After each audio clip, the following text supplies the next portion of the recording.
The leather chair in my office had molded itself to my body over 7 years of late nights, becoming as familiar as my own skin. The amber light from my desk lamp cast shadows across the prenuptial agreement I'd been reviewing, not mine, but a client's. The irony wasn't lost on me, as I made notes in the margins, strengthening clauses that would protect a man who trusted me to anticipate betrayal he couldn't imagine. My phone buzzed at 9:47 p.m. Delaney's name appeared on the screen, accompanied by her photo, the one from our honeymoon in Napa, where she'd laughed at something I'd said about the wine being overpriced. She'd looked genuinely happy then, or maybe I'd just been better at believing her performance. "Hey," I answered, closing the file and leaning back in my chair. Delaney's voice carried that particular brightness she used when she wanted something, the same tone she'd employed when asking for the BMW, the kitchen renovation, the annual girls' trip to Cabo that somehow always extended by 3 days. "David? Honey? I need to talk to you about something." I glanced at the clock. She was 3 hours behind in Los Angeles, probably in her hotel room overlooking the Strip. The conference on digital marketing strategies had seemed legitimate enough when she'd pitched it to me 2 weeks ago. Now, hearing that familiar cadence, I felt the first cold finger of suspicion trace down my spine. "What's on your mind?" I asked. "Well, you know how I've been working so hard on the business, and this conference has been absolutely incredible for networking." She paused, and I could hear her moving around, probably pacing as she did when she was nervous. "Lucas Kane is here." The name hit me like a physical blow. Lucas Kane, the actor who dominated social media for the past year, the one whose shirtless photos Delaney had liked on Instagram with embarrassing frequency, the one she'd mentioned in passing conversations just a few too many times for casual interest. "The actor," I said. My voice remained level, lawyer training to reveal nothing. "Yes, and David. This is such an incredible opportunity," she continued eagerly. "His people are here and they're looking for marketing consultation for his new production company. This could change everything for us." "Us." The word felt like a stone in my mouth. "What exactly are you asking me, Delaney?" "He's invited me to stay the weekend.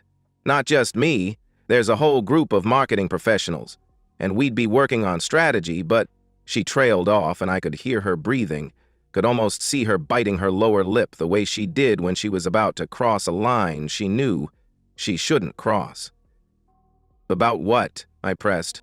"About I might not be back Sunday night like we planned, maybe Monday morning or even Tuesday. This is business, David, but it's also... he's Lucas Kane. This kind of opportunity doesn't come along every day." I sat forward, my free hand gripping the edge of my desk. 7 years of marriage had taught me to read the spaces between her words, and the space here was vast enough to swallow everything we'd built together. "Are you asking for my permission to sleep with him?" I asked directly. The silence stretched between us like a taut wire. When she finally spoke, her voice had shifted, becoming defensive and entitled simultaneously. "God, David, why do you always have to make everything so... legal?" "I'm talking about a business opportunity. If something personal happens, well, we're adults. We've been married for 7 years, and I think we both know that we've grown apart, that maybe we both need to explore what else is out there." "So you're telling me you're going to have an affair?" I stated flatly. "I'm telling you that I'm going to live my life," she replied with growing defiance. "You can choose to be supportive, or you can choose to be difficult, but either way, this is happening." Her words landed with surgical precision, each one calculated to wound. This wasn't impulse. This was a woman who'd thought through her betrayal and decided my feelings were an acceptable casualty. "No," I said simply. "Excuse me?" she shot back, clearly surprised. I said no. "Come home Sunday night as planned, or don't come home at all." Her laugh was sharp, cutting. "David, honey, you're not my father. I don't need your permission to make my own choices about my own life." "You're right," I replied calmly. "You don't need my permission. But you also don't get to have your cake and eat it too. You don't get to destroy our marriage and then come home expecting me to pretend it didn't happen." "Oh, please," she scoffed. "You'll survive. You always do. You'll pout for a week, maybe sleep in the guest room. And then we'll go back to our routine of polite distance and separate lives, just like we always do. The casual cruelty of her words hit me harder than rage ever could. This wasn't passion or temporary insanity. This was calculated dismissal of everything I'd thought we shared. She'd already written the script for how this would play out, casting me as the weak husband who would ultimately acquiesce to her choices. "You're right about one thing," I said quietly. "I will survive." "Good," she said with satisfaction. "Then we understand each other." After she hung up, I sat in the deepening darkness of my office, staring at the city lights beyond my window.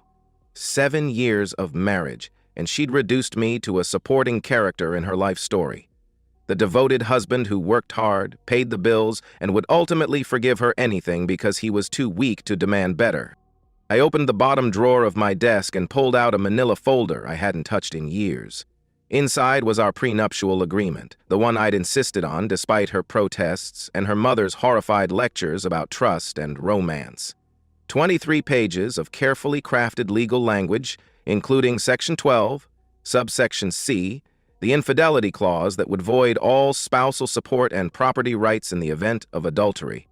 I'd drafted it myself, learning from the mistakes of my first marriage. Sarah had cleaned me out, taken half of everything I'd worked for, and left me with the bitter knowledge that love without protection was just another word for financial suicide. Delaney had signed it with theatrical sighs and comments about how unromantic it was. She'd probably never read it carefully. Certainly never understood the specific language that defined adultery not just as physical infidelity, but as any intimate, emotional, or physical relationship that violates the fundamental trust and commitment of marriage. Her phone call had just provided me with documented evidence of her intent to commit adultery. In Texas, a single-party consent state, I'd legally recorded her admission of planned infidelity. I pulled out a yellow legal pad and began writing. By Monday morning, I'd need to contact my banking attorney, trigger the asset protection protocols I'd established years ago, and begin the process that would leave Delaney with exactly what she'd contributed to our marriage. Nothing. The man she'd married was the one who'd trusted her, who'd believed in the possibility of forever. That man had died somewhere in the space between her request and her dismissive laughter. The man who remained understood that the only person you could truly trust was yourself. Friday morning arrived with the mechanical precision of routine. My alarm sounded at 5:30 a.m. the same time it had every weekday for 7 years. I dressed in my usual navy suit, knotted my tie with the same four-in-hand I'd used since law school, and made coffee in the machine Delaney had insisted we needed, the one that ground beans and frothed milk and cost more than most people's rent. The normalcy felt surreal. 24 hours ago, I'd been a married man. Now, I was a man executing a plan. My first call was to Marcus Webb, my banking attorney, and the closest thing I had to a friend in the legal community. We'd met in law school, bonded over shared cynicism and late-night study sessions, and maintained a professional relationship built on mutual respect and carefully managed paranoia. "David, it's barely 7 a.m., Marcus answered groggily. "Please tell me you're not calling about another client's asset protection crisis?" "This one's personal, Marcus," I replied. "I need you to trigger the protocols we discussed when I set up my accounts." The silence on the other end stretched long enough for me to imagine Marcus sitting up in bed, suddenly alert. We'd spent hours designing those protocols, contingencies for scenarios I'd hoped never to encounter but had been too burned to ignore. "The infidelity clause?" Marcus asked, his voice now fully awake. "The documented admission of intent, recorded conversation, and she's currently in Los Angeles with the paramour," I confirmed. "I need everything moved by end of business today." "Jesus, David, are you sure about this?" Marcus asked with concern. I stared at my reflection in the bathroom mirror, seeing the face of a man who'd learned to trust his instincts too late. "She told me she was going to have an affair and that I'd survive it. She's spending the weekend with Lucas Kane." "The actor?" Marcus exclaimed. "Christ, David, this is going to be a media nightmare." "Not for me," I said confidently. "I'm the wronged husband with documentation and a prenup. She's the one who chose to destroy our marriage for a celebrity fling." Marcus was quiet for a moment, then shifted into professional mode. I'll need copies of everything, the prenup, the recording, any supporting documentation. How much time do we have? She's scheduled to return Sunday evening, I answered. I want everything in motion before she realizes what's happening. Consider it done. David, Marcus paused. Are you sure about this? Once we trigger these protocols, there's no going back. I walked to my closet, looking at the space where half our clothes hung together, his and hers, a symbol of shared lives and mutual trust. By Sunday night, half that space would be empty, and I'd be the one who'd made it so. He made the choice, Marcus, I said firmly. I'm just dealing with the consequences. The next call was to my locksmith, a man who'd worked on my office building for years and understood the value of discretion. The third call was to my accountant, activating the legal separation of assets that our prenup allowed for in cases of adultery.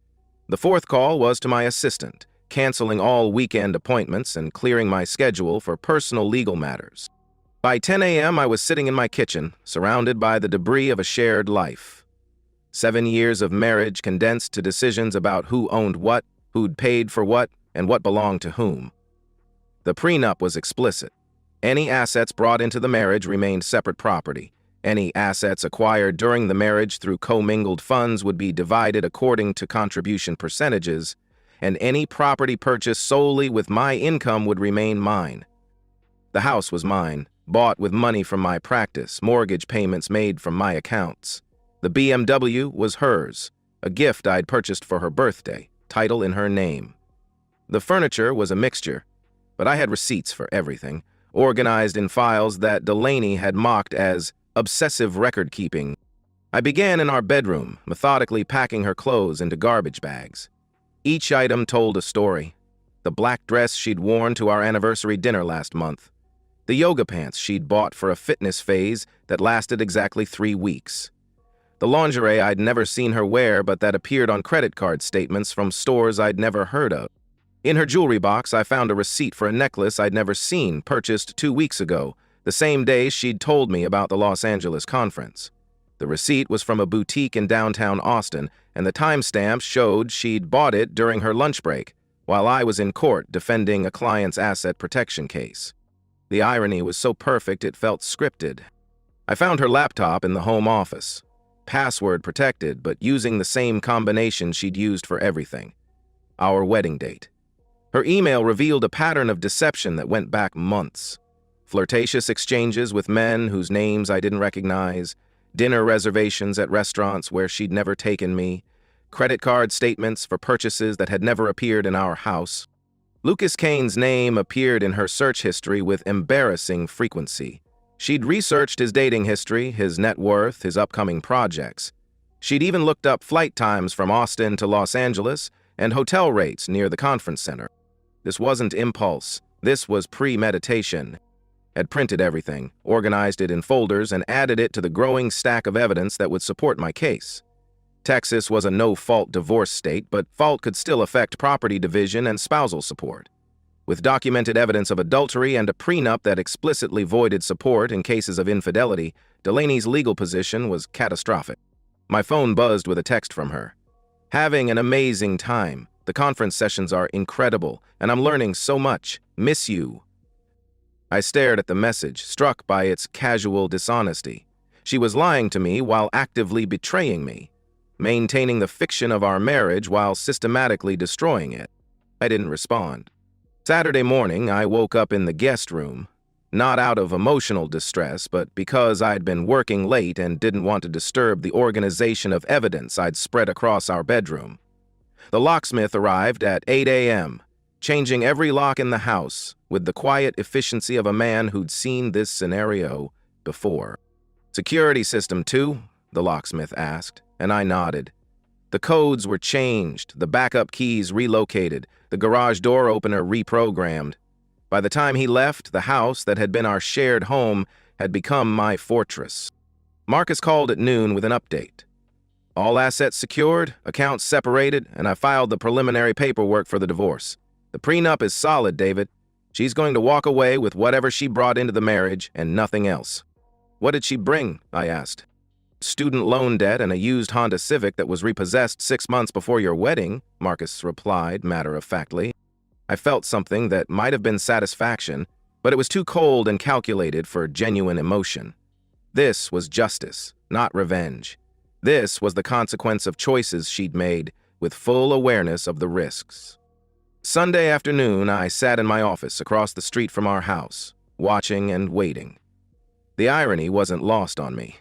The same office where I'd taken her call, where I'd planned for this moment, where I'd built the career that would survive her betrayal.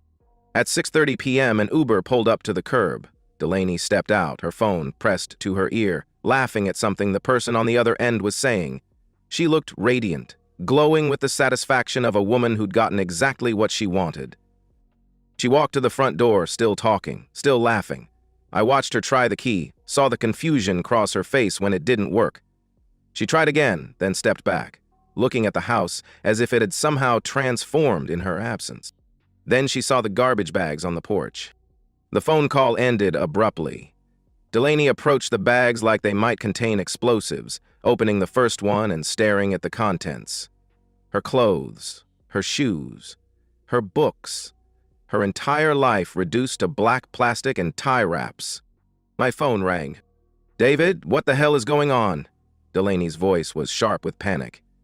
"Why are my clothes in garbage bags, and why doesn't my key work?" "Because you no longer live here," I answered calmly. "What are you talking about?" she demanded. "You can't just—" "I can, and I did," I interrupted. "You told me you were going to have an affair, and you did. The consequences were clearly outlined in our prenuptial agreement, which you signed 7 years ago." "This is insane," she protested. "You can't throw me out over one mistake." "It wasn't a mistake, Delaney," I corrected her. "It was a choice. You chose Lucas Kane over our marriage, and now you get to live with that choice." I could hear her breathing, could picture her standing on the porch of what used to be our home, surrounded by the physical evidence of her eviction from my life. "Where am I supposed to go?" she asked, her voice smaller now. "That's not my problem anymore," I replied without sympathy. "You're an adult who makes her own choices, remember? You wanted to live your life without considering my feelings, and now you get to find out what that actually looks like." "David, please," she pleaded. "We can work this out. I made a mistake, but—" "You made a choice," I said firmly, "and I made mine." I hung up and watched her through the window as she stood there, perhaps finally understanding that the man she'd married was not the man she'd betrayed. She made several more calls, probably to friends or family looking for somewhere to go. Then she loaded the garbage bags into the Uber and disappeared into the night. An hour later, she was back, standing at my office door. She looked smaller somehow, diminished by the reality of consequences she'd never imagined would apply to her. "Can we talk?" she asked quietly. "Face to face, like adults?" I led her in and watched her settle into the client chair across from my desk, the same place where clients sat when they needed my help protecting their assets from unfaithful spouses. "I don't understand how you could do this," she began. "We've been married for 7 years. We built a life together." "No, we didn't," I corrected her. "I built a life, and you lived in it. There's a difference." "That's not true," she protested. I opened a file folder and spread its contents across my desk. Credit card statements, email printouts, receipts for purchases I'd never seen, evidence of relationships I'd never known existed. "You've been having affairs for months, Delaney. Maybe years," I said, watching her face. "This weekend wasn't an aberration. It was an escalation." She stared at the papers, her face cycling through emotions. Surprise, anger, resignation, and finally, something that might have been relief. "You went through my things," she said accusingly. "I went through our things," I corrected. "This is my house, my computer, my credit cards that paid for your deceptions. You forfeited any expectation of privacy when you decided to systematically betray our marriage." "So what happens now?" she asked quietly. "Now you learn what it's like to live without the safety net you took for granted," I explained. "The prenup is clear. In cases of adultery, you receive no spousal support, no property division, no claim on assets acquired during the marriage." "You're going to leave me with nothing?" she asked, her voice barely above a whisper. "I'm going to leave you with exactly what you brought to our marriage, nothing," I stated matter-of-factly. "You chose to destroy what we built together. And now you get to experience the consequences of that choice." She was quiet for a long moment, staring at the evidence of her own betrayal. When she looked up, her eyes were clearer than I'd seen them in years. "You really planned for this, didn't you?" she asked. "I planned for the possibility of this," I confirmed. "I hoped it would never happen, but I wasn't naive enough to believe it couldn't." "Because of your first marriage," she said with understanding. "Because I learned that love without protection is just another word for vulnerability," I replied. "Sarah taught me that lesson the hard way. I wasn't going to let it happen again." "And you never told me about the prenup." "Not really," she said with dawning realization. "You just said it was about protecting assets." "You never asked," I pointed out. "You signed it without reading it, just like you made decisions about our marriage without considering the consequences." She stood up, smoothing her dress, and for a moment I saw a flash of the woman I'd married. Not the entitled princess who'd taken my devotion for granted, but the woman who'd once been capable of grace under pressure. "I'm sorry," she said quietly. "Not because I got caught, and not because I'm losing everything. I'm sorry because I never saw you. I never understood who you really were." "No, you didn't," I agreed. "The man I married was kind and trusting and generous," she continued. "I thought that made him weak." "The man you married was all of those things," I replied. "But he was also smart enough to protect himself from people who would take advantage of his kindness." She walked to the door, then turned back. "For what it's worth, Lucas Kane is an asshole. He used me, and then he discarded me the moment he found out I was married to a lawyer. His people are terrified of bad publicity." "That's not my problem anymore," I said simply. "I know," she said with a sad smile. "I just thought you should know that karma is real, and it works both ways." After she left, I sat in my office until nearly midnight, not celebrating, not mourning, just existing in the space between who I'd been and who I was becoming. The man who'd answered her call Thursday night was gone, replaced by someone who'd learned that the only person you can truly trust is yourself. The prenup lay open on my desk, Section 12, subsection C highlighted in yellow. 23 pages of legal language that had just saved me from becoming a victim of my own generosity. I'd planned for this moment for 7 years, hoping it would never come, knowing it probably would. Now that it had, I felt nothing but the cold satisfaction of a man who'd learned from his mistakes and refused to repeat them. 6 months after the divorce was finalized, I sat in my new office suite, reviewing the quarterly reports that confirmed what I'd suspected. Failure had been the catalyst for success I'd never imagined possible. The practice had tripled in size, driven by referrals from clients who'd heard about my own experience and wanted the same level of protection for their own assets. The irony wasn't lost on me. Delaney's betrayal had inadvertently created a niche market for my services. High net worth individuals who'd learned, either through experience or observation, that love without legal protection was just another word for financial suicide. My assistant buzzed through the intercom. "Mr. Hartwell, Mrs. Chen is here for her consultation." Mrs. Chen was a successful surgeon whose husband had been making expensive purchases and taking mysterious trips. She'd found my name through a referral from Marcus Webb, who'd been sending me clients regularly since word got out about my own divorce. "Dr. Chen, thank you for coming in," I said as she entered. "I understand you're interested in asset protection strategies." She was a small woman with intelligent eyes and the kind of quiet intensity that suggested she'd built her success on precision and careful planning. "Mr. Hartwell, I've heard about your own situation. Sorry you had to go through that, but I'm impressed by how you handled it." "Thank you," I replied. "What's your current situation?" 23 years of marriage, 2 children in college, and a husband who's become increasingly secretive about his finances, she explained. "I've built a successful practice, and I'm concerned about protecting what I've worked for." We spent the next hour discussing strategies. Separate accounts, property transfers, documentation protocols, and the legal framework that would protect her assets if her worst fears were confirmed. By the time she left, she had a comprehensive plan and the contact information for investigators who could provide the evidence she might need. After she left, I walked to the window overlooking downtown Austin. The city had grown in the months since my divorce, new buildings rising from construction sites, the skyline constantly evolving.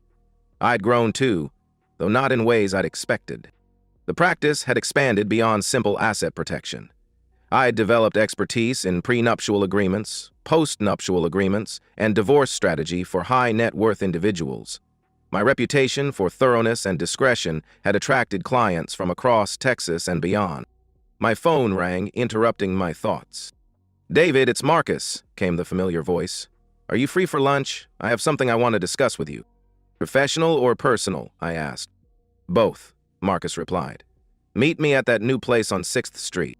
I found Marcus already seated at a table overlooking the river, 2 glasses of wine already ordered. He looked prosperous and satisfied, the way successful lawyers did when they were about to share good news.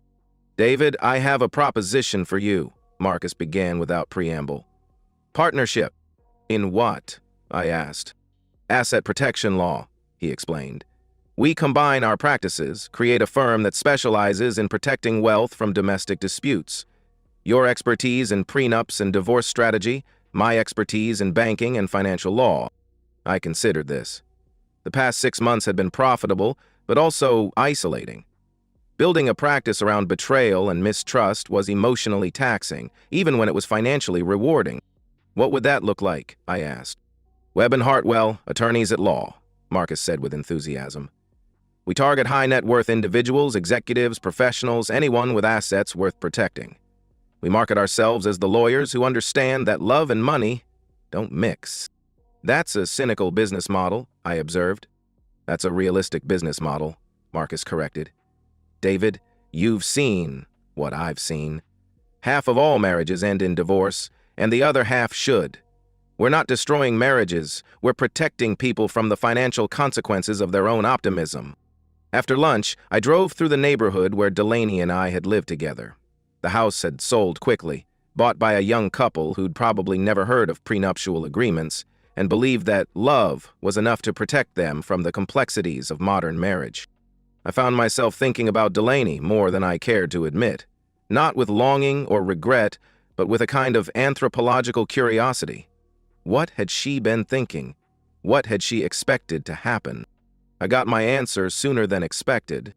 The coffee shop was crowded, filled with the usual mix of students, professionals, and people who'd made caffeine consumption into a lifestyle choice. I was waiting for my order when I saw her. Delaney sat alone at a corner table, staring at her phone with the kind of intensity that suggested she was avoiding eye contact with the world around her. She looked different, thinner, more angular, dressed in clothes that suggested retail employment rather than boutique shopping. She saw me before I could decide whether to approach her.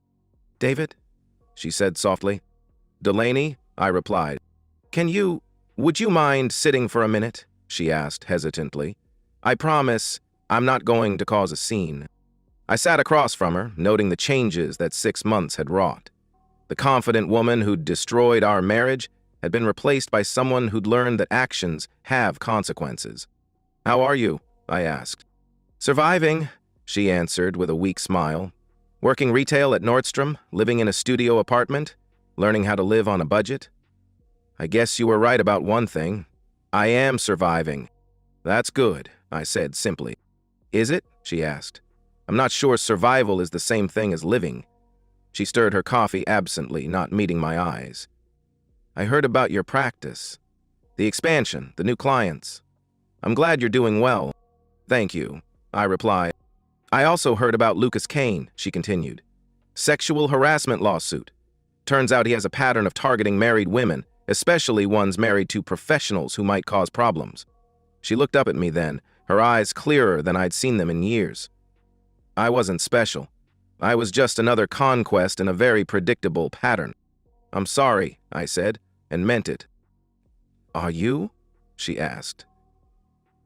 "Really?" And considered the question honestly. "I'm sorry you were used. I'm not sorry about the consequences." "Fair enough," she said, accepting my honesty. She finished her coffee and stood to leave. "For what it's worth, I hope you find someone who deserves what you have to offer. Someone who sees your kindness as strength instead of weakness." After she left, I sat alone in the coffee shop, watching the city move around me. 6 months ago, I'd been a man whose life was built on trust and shared dreams. Now I was a man who'd learned to protect himself first and trust second. That evening, I called Marcus. "Webb and Hartwell," I said when he answered. "I'm in."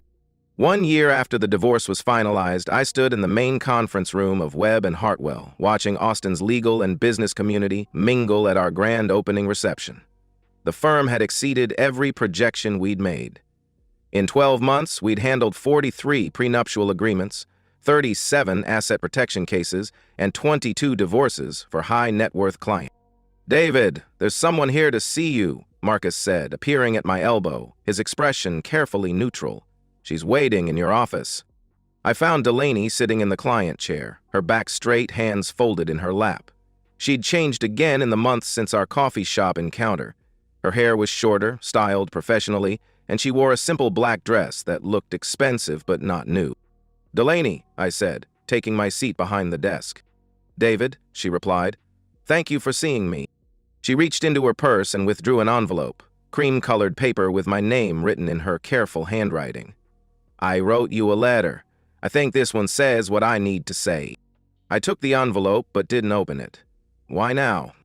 "Because I saw the news about Lucas Kane and I realized something," she explained.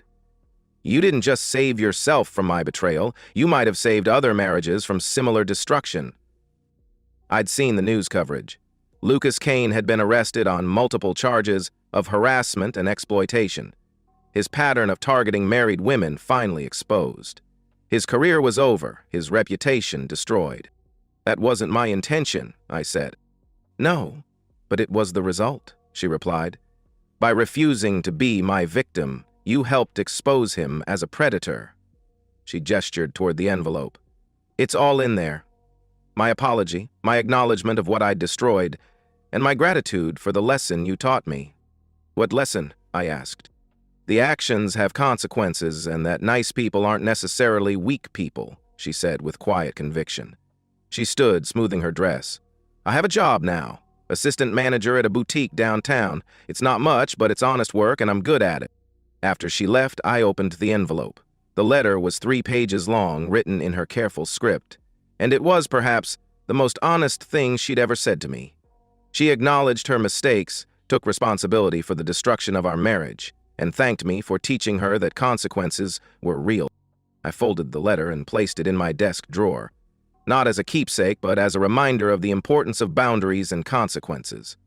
Then I returned to the reception, where my colleagues and clients were celebrating the success we'd built together. At 9 p.m., after the last guest had left, I sat alone in my office, looking out at the city lights. My phone buzzed with a news alert. Lucas Kane had been sentenced to 18 months in prison and ordered to pay restitution to his victims. His career was finished, his reputation destroyed. I felt a deep satisfaction that had nothing to do with revenge and everything to do with justice. By protecting myself from Delaney's betrayal, I'd inadvertently helped expose a man who'd made a career of targeting vulnerable women. My desk phone rang. A potential client, probably, someone who'd heard about our success and wanted the same level of protection for their own assets. "David Hartwell," I answered. "Mr. Hartwell, this is Dr. Elizabeth Morrison," came the voice on the other end. "I got your name from Dr. Chen. I think I need your help." "What's your situation, Dr. Morrison?" I asked, reaching for a fresh legal pad. 20-year marriage, successful medical practice, and a husband who's become very interested in my finances lately," she explained. "I found your articles about asset protection, and I think it's time I learned how to protect myself." I opened a new file and began taking notes. Another successful professional who'd built her life on trust and competence, suddenly forced to confront the possibility that her partner might not share her values. As I began the familiar process of explaining asset protection strategies, I felt the deep satisfaction of a man who'd learned from his mistakes and dedicated his life to helping others avoid similar pain. Delaney had chosen her path and she'd walked it to its inevitable conclusion. I'd chosen mine, and it had led to a life built on wisdom rather than trust, on protection rather than vulnerability. The poetic justice was complete. She'd lost everything she'd taken for granted. Lucas Kane had been exposed and destroyed, and I'd found my true calling in the ashes of betrayal. It wasn't the life I'd planned, but it was the life I'd earned, and that, finally, was enough. And that's the end of today's story. If you enjoyed it, please give this video a thumbs up and drop a comment below. Your support helps the algorithm push my content further. If you're new to the channel, don't forget to hit that subscribe button. It really helps me keep creating more stories for you. Thanks for watching, and I'll see you in the next one.